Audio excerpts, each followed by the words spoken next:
Hello YouTube viewers, welcome to my channel Science to Technology. In today's show, Computer Fitness Day, we're going to talk about Intel Core Ultra 200S Plus. Who the heck came up with this name? So this is a new launch and two new CPUs were released for consumer market. Let that be very clear.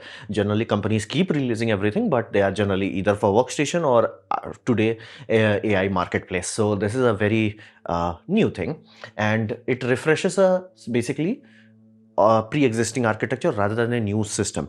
Meaning you have to understand every time companies create a new architecture, they always have a time crunch, always, all the time. And when they release it, it's like, oh, we could have done this, we could have done that. So refresh is just a Mark II of same pre-existing hardware. And generally it's not wow in terms of gain, but in terms of polish, it is like they will make sure the BIOS is far more stable. They'll make sure the RAM compatibility is improved, those sort of things. And they're like, okay, we wanted this technology, but it was not ready in time. Those sort of things will be added. So this is what we are talking about here. It's not a new system. It's more of like, hey, we wanted something more with the previous launch. This is what we would have done if we had more time. And great price to performance ratio. Let that be very clear.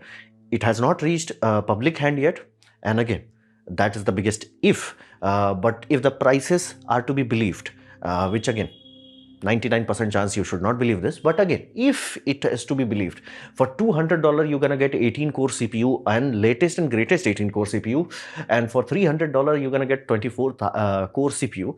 That only translate to 30,000 rupees or like 20,000 rupees for 18 core. Yeah, that's not a what you call normal. That's abnormal. At this point in time, we do not have there is rarely any new hardware that is announced from any major manufacturer that is like, $200 or $300. And something of this flagship level of Pro series, what they call enthusiast class, that's like, damn. So basically price is brutally good in this. Again, assuming you can buy it, 99% chance you cannot buy it at that price. But if it is, it's cheaper than AMD, meaning again, AMD has been making some good process, and once they crossed in AMD 5000 series, the 7000 was decent. It was a lot of new technology. 9000 was new, those new technology like DDR5 and PCI 5.0 flexing its wing. But again, price were slowly starting to creep up. They're like, okay, what if our price tanked? So somebody was wise in there. It's like, bro, we are losing too much market share, and if we keep losing market share, at some point, yeah, making profit would not mean much because we'll not have a market. So this time they just like tanked it. Like that's the whole point. Something made for enthusiasts from a first party manufacturer, even claiming the price of $200. It's like, are you serious? So this is the new launch. And there are certain new technologies into this. Now, core essence is that they have boosted the speed. And again, it happens because company does not sit by, okay, we got the batch production done. They will keep refining the production, meaning the yield improves. Even though silicon can do more, they will generally not do it because, again, profit reasons. They want to make sure the new capabilities are sold as a new SKU. So they have improved the die-to-die communication upward more than 900 megahertz. RAM has improved drastically. So their JEDEC specification reached DDR5 7200. JEDEC simply means it's not overqualified, as in like overclocked. It is default. And XMPS, which is automatic overclocking, that will go up to DDR5 8000. So again, JEDEC being pushed to that level, as in like certification wise, that's a damn. That's mean like somebody was like, I got this. I know how this architecture behaves. Let me push it.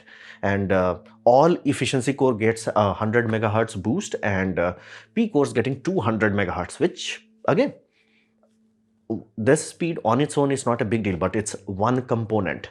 Another aspect is power rail has been reinforced, which again, if you know anything about Intel, it had messed up royally in last few iterations where they literally destroyed all the goodwill the public had. So power rail has been reinforced, and again, only then you can maintain this sort of speed boost. And Intel is betting big on some new technologies. So what are these new technologies? The new technologies, binary optimization tool. So the idea is right now Windows to CPU communication is very what you call brute force. I want you to do this. CPU does that.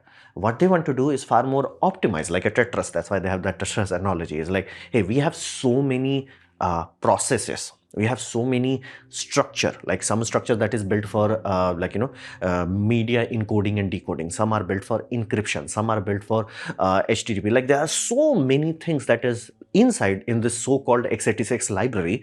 What if it was optimized? What if you were like, hey, you go here, like somewhat a bit of intelligence, and you had two-way communication, meaning you can directly talk to the CPU and your application was aware of it. It was like, hey, I'm talking to the CPU. I want this DLL, so to say, to go to that one. I want this binary to go to that one. That will allow more performance without requiring anything more. It's just more proper handshake, where it's like, I get this. So that's what they're another leg that they are standing on. And similar vein is like more adaptation and more actively utilizing the horsepower that you have, basically improving coupling efficiency, is platform performance package. And these three things combined, platform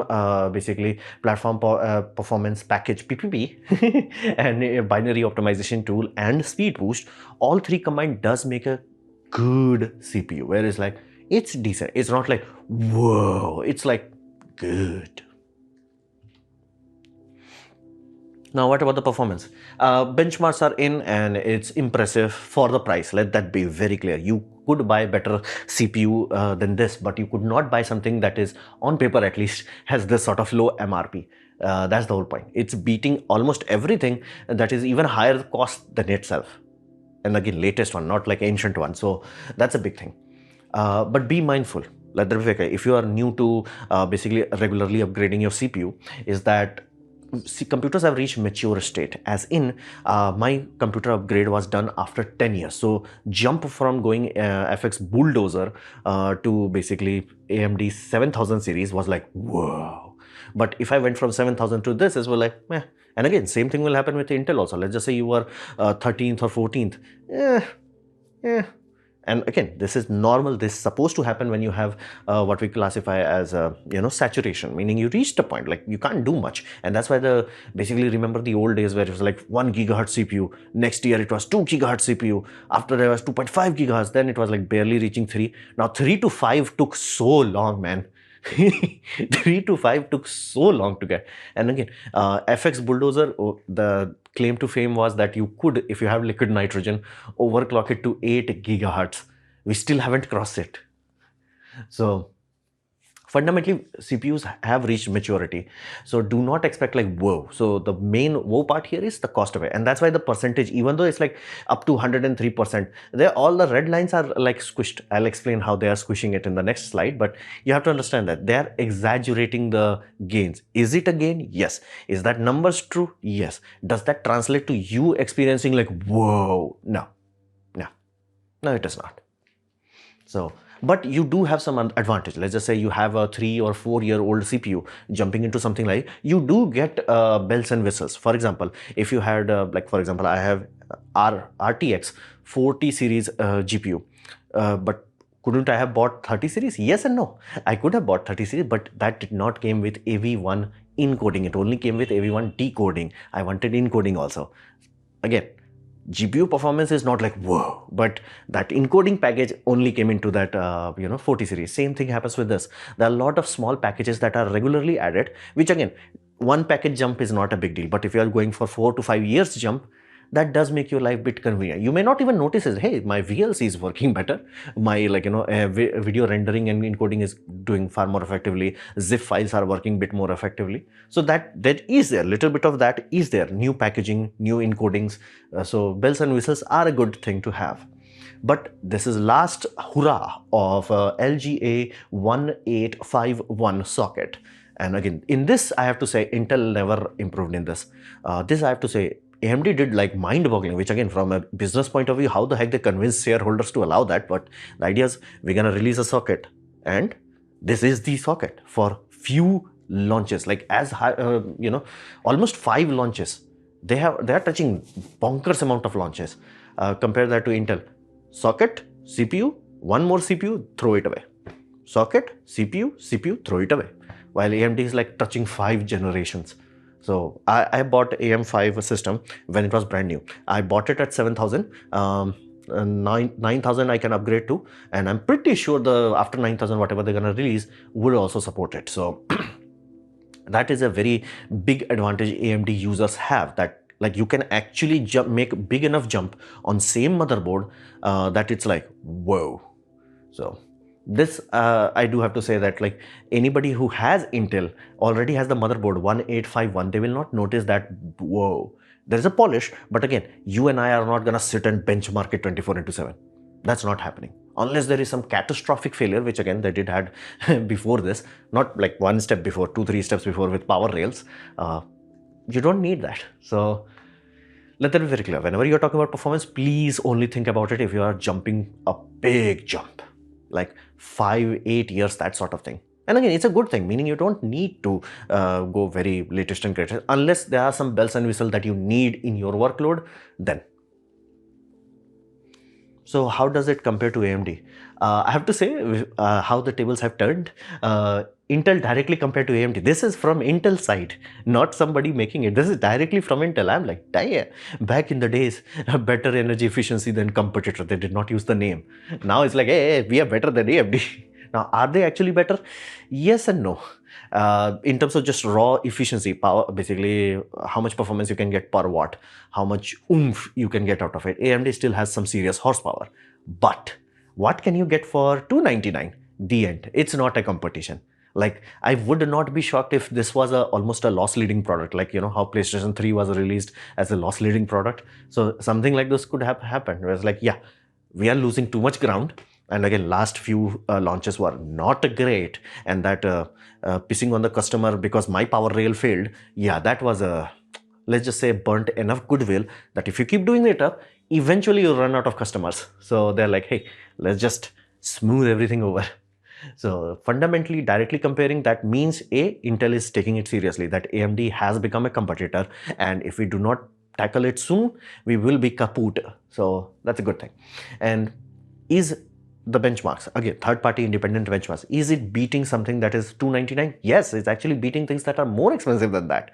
So that is a good thing, and we want that, because AMD price creeping upwards has become a meme, so to say. Because I'm old enough, I bought like AMD FX8 350 long ago, bulldozer. That time it was like, you know, oh, you are poor, you buy AMD.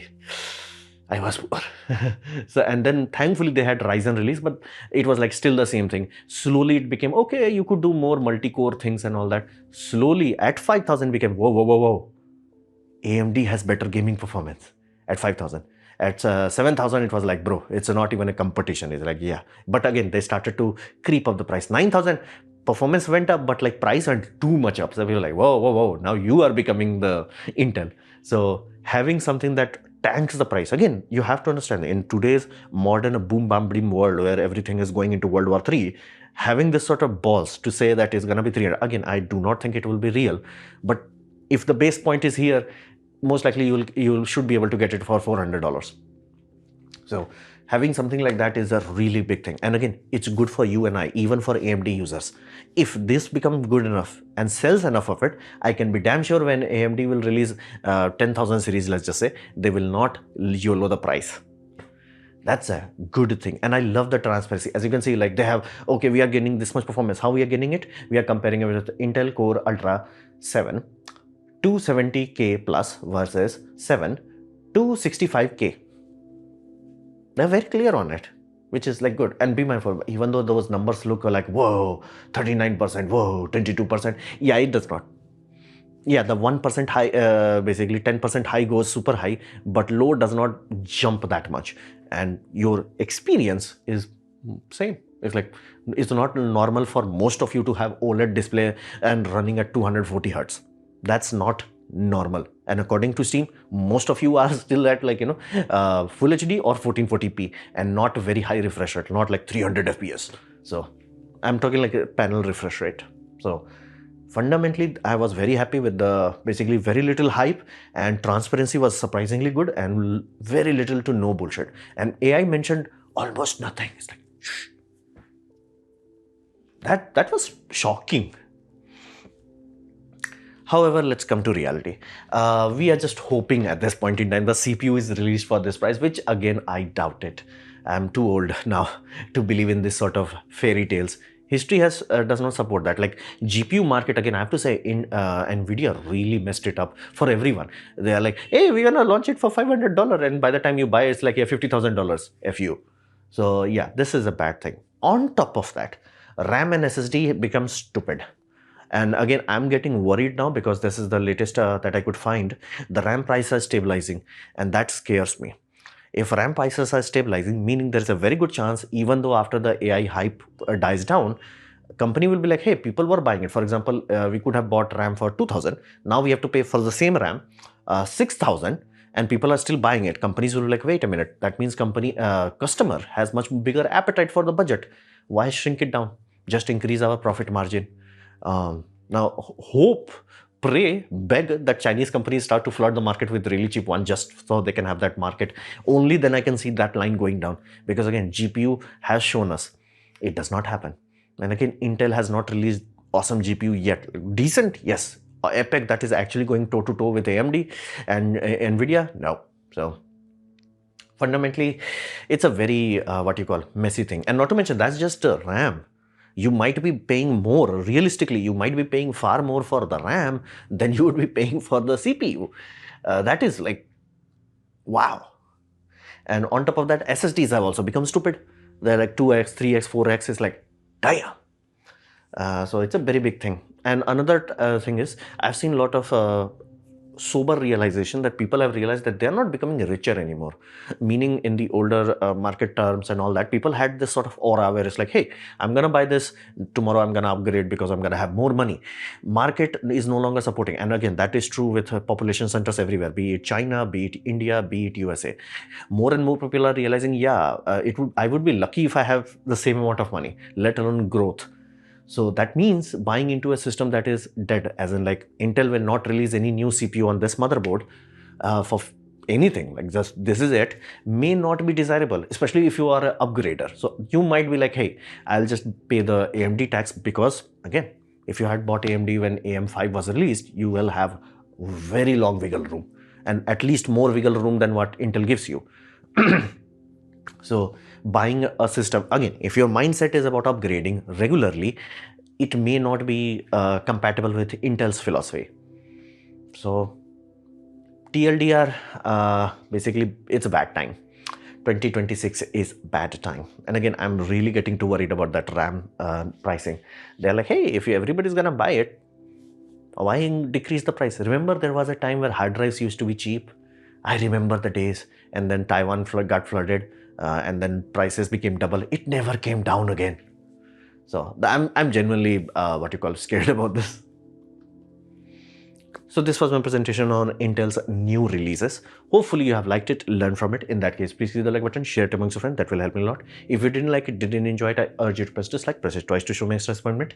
Please leave a comment because I do try to reply to all of them. Subscribe, press the bell icon if you're free, and as always, thanks for watching.